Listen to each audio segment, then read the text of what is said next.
मन धागा धागा जोडते नवं या मालिकेच्या येणाऱ्या काही भागामध्ये मित्रांनो आपल्याला असं पाहायला मिळणार आहे की आता रुंदाने जो काही तमाशा केलेला असतो तो आता मालतीला पटत नाही आणि तिला आता रुंदाचा खूपच राग आलेला असतो. त्यामुळे आता ती सार्थकच्या ऑफिसमध्ये त्याला जाब विचारण्यासाठी गेलेली असते.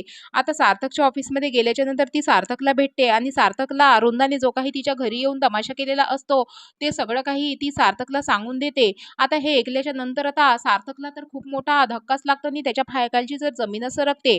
आता वृंदाने जो काही तमाशा केलेला असतो, तो आता त्याबद्दल आता मालतीची खूप काही माफी मागतो आणि तिला म्हणतो, की "आई, त्यांनी जे काही तमाशा केलेला त्याच्याबद्दल मी तुम्हाला खूप काही तुमच्यासोबत माफी मागते."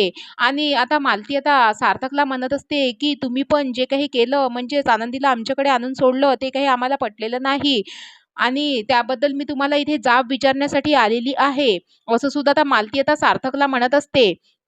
आता त्यासाठी आता सार्थक आता झालेला सर्व प्रकार आता मालतीला सांगून देतो आणि तो आता मालतीला म्हणत असतो, की "तुमच्या मुलीला म्हणजेच आनंदीला आमच्याकडे खूपच तिच्यावर छळ होत होता आणि त्या आमच्याकडे खूपच दुःखी होत्या आणि त्या आमच्याकडे खुश नव्हत्या आणि आई आणि वृंदा काकू जे काही त्यांच्याबरोबर करत होते ते मला काही पटत नव्हतं आणि ते आमच्याकडे खुश नव्हत्या. त्यामुळेच मी आनंदीला तुमच्याकडे आणून दिलेलं आहे आणि आईने माझ्यासोबत वचन घेतलेलं होतं आणि त्या वचनाच्या खातीर मी बंदिस्त होतो. त्यामुळेच म्हणूनच मी आनंदीला तुमच्याकडे आणून दिलं." असं सुद्धा आता सार्थक आता मालतीला सांगून देतो आणि म्हणतो, की "आनंदी नेहमी त्या आमच्याकडे नाखुश होत्या आणि त्यांच्यावर नेहमी वृंदा काकू आणि माझी आई छळ करत होत्या आणि त्यामुळे त्यांच्या डोळ्यामध्ये नेहमी अश्रू असायचे."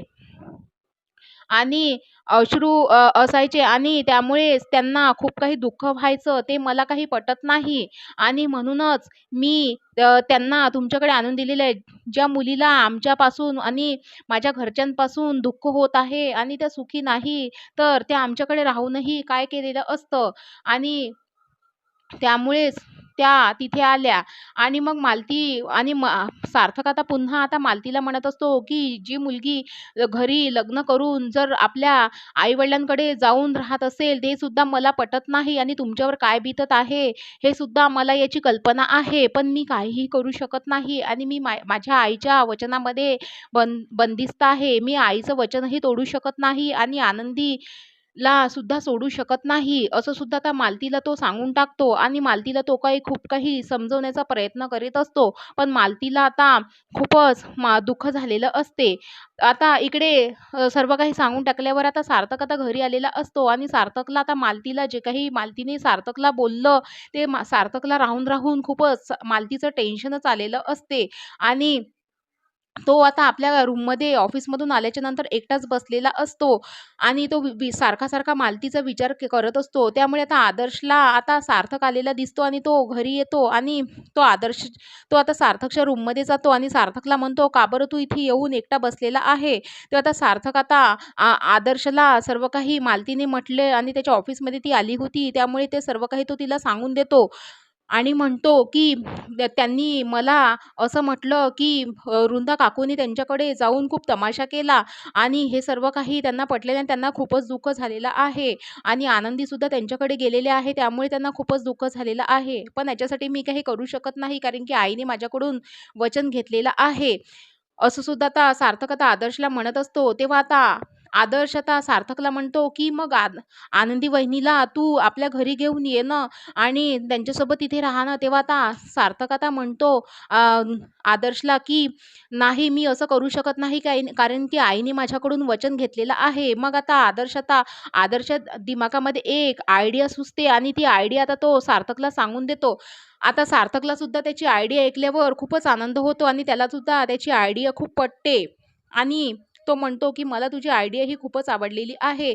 पण आईच्या वचनाचं काय?" तेव्हा आता आदर्श आता सार्थकला म्हणत असतो, की "काकूचं वचन सुद्धा सुटणार नाही आणि तू आनंदी वहिनीला घेऊन अल्लग राहा आणि त्यांना एकटं कुठे दूर घेऊन जा आणि तू तिथे त्यांच्यासोबत वेगळं राहा." असं सुद्धा म्हणते. म्हणजेच काकूचं वचनही सुटणार नाही आणि आनंदी वहिनीलाही तुला सोडावं लागणार नाही. असं सुद्धा आता आदर्श आता सार्थकला म्हणत असतो.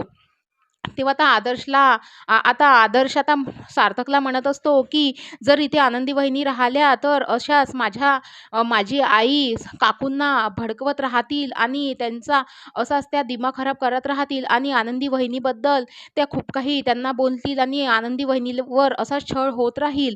त्यामुळे आनंदी वहिनीला तू इथे आणू नको आणि तू त्यांच्यासोबत अलग राहा, असं सुद्धा आता आदर्श आता सार्थकला आयडिया देतो. त्यामुळे आता सार्थकला ही आयडिया खूप पटते.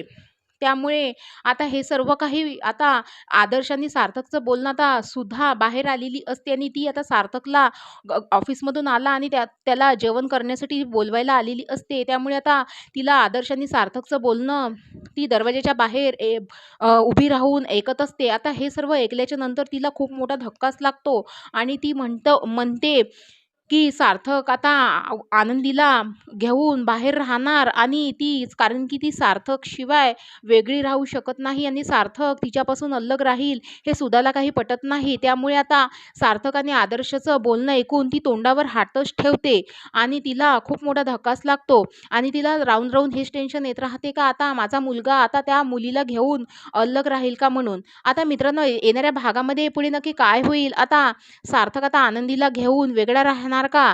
की आता सुधाने हे सर्व काही ऐकल्याच्या नंतर आता सुधा आता आनंदीला आपल्या घरी घेऊन येईल, हे पाहणं सुद्धा रंजकच असणार आहे. तर बघत राहा. मन धागा धागा जोडते ना. आणि व्हिडिओ आवडला असेल तर लाईक करा. धन्यवाद.